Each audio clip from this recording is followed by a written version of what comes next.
भाभी ने देवर का प्राइवेट पार्ट काट डाला। देवर तड़पता रहा, भाभी फरार हो गई।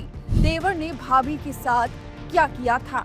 उत्तर प्रदेश के आगरा में सन कर देने वाला मामला सामने आया है।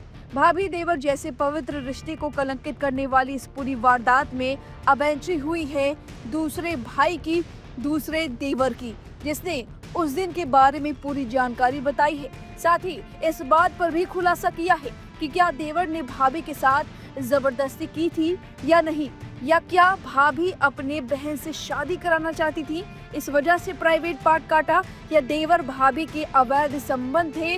जब भाभी को पता चला कि देवर किसी और से शादी कर रहा है, इसलिए प्राइवेट पार्ट काटा। इन सभी कयासों का अब असली जवाब भाई ने दिया है।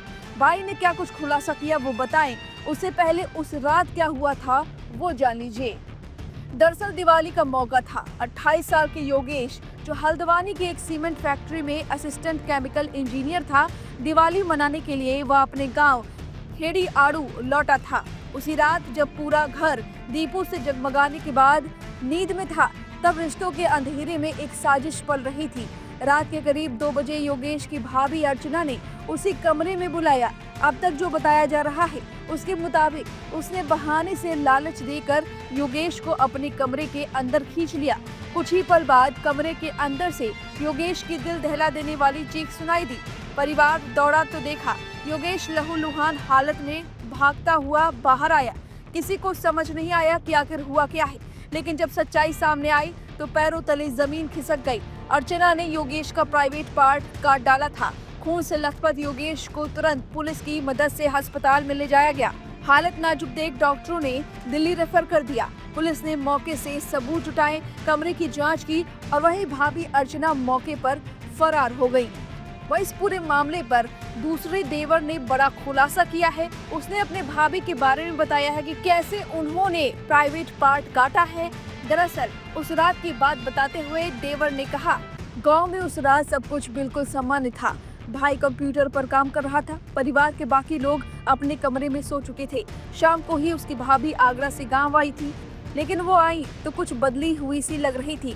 ना किसी से ज्यादा बात, ना कुछ खाना पीना, बस चुपचाप एक कमरे में चली गई। रात करीब 2 बजे के आसपास जब सब गहरी नींद में थे, घर के भीतर से अचानक तेज आवाज सुनाई दी। पूरा घर भागकर उस दिशा में दौड़ा। दरवाजा अंदर से बंद था। कुंडी तोड़ी तो जो नजारा था उसने सबको हिला दिया। भाई जमीन पर दर्द से करहा रहा था। परिवार ने बिना देर किए उसे अस्पताल पहुंचाया, जहां से हालत गंभीर होने पर एम्स रेफर कर दिया गया।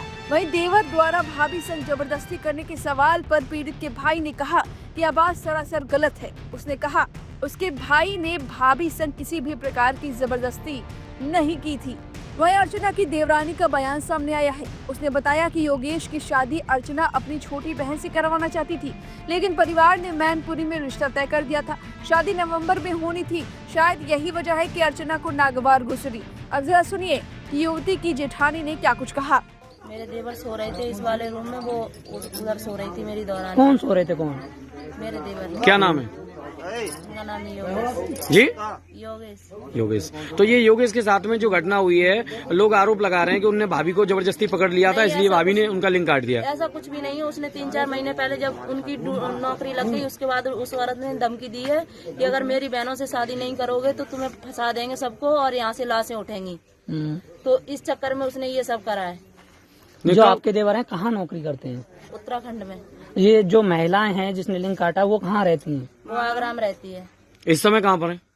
इस समय पता नहीं, भाग गई यहाँ से, पता नहीं कहाँ। घटना लगभग कितने बजे घटना है? 2 बजे की। जी। तो उसके बाद से वो फरार है। हाँ। इसकी सूचना आपने पुलिस को दी थी? नहीं, सुबह वो ज्यादा हमारे यहाँ पे कोई थे ही नहीं, सब लोग उन्हें लेके भाग गए थे। हम ही लोग थे। जब बताया सबने तो हमने दी, जब वो भाग गई यहाँ से। तो अब आपने पुलिस को सूचना दी थी? पुलिस मौके पर आई है? हाँ, आई थी पुलिस। वही कुछ लोगों का कहना है कि दोनों के बीच पहले से अंतरंग संबंध थे। जब योगेश ने दूरी बनाई और अपनी शादी तय कर ली, तो अर्चना ने अपने संबंध को बचाने के लिए खौफनाक कदम उठाया। फिलहाल पीड़ित भाई के बयान ने पूरे मामले को नया मोड़ दे दिया है। वहीं पुलिस ने पूरे मामले की जांच शुरू कर दी है। मेडिकल रिपोर्ट, परिवार के बयान और अर्चना के मोबाइल की कॉल डिटेल्स की जांच की जा रही है। योगेश अभी दिल्ली के एक अस्पताल में जिंदगी और मौत के बीच झूल रहा है। वहीं गांव में इस घटना को लेकर तरह तरह की चर्चाएं हैं। कुछ इसे बदले की कहानी बता रहे हैं तो कुछ पागल बनकर नतीजा। लेकिन सच्चाई जो भी हो, आगरा की इस रात ने रिश्तों की मर्यादा को हमेशा के लिए कलंकित कर दिया है। अब इस पूरी खबर पर आपकी जो भी राय है हमें कमेंट करके जरूर बताएं।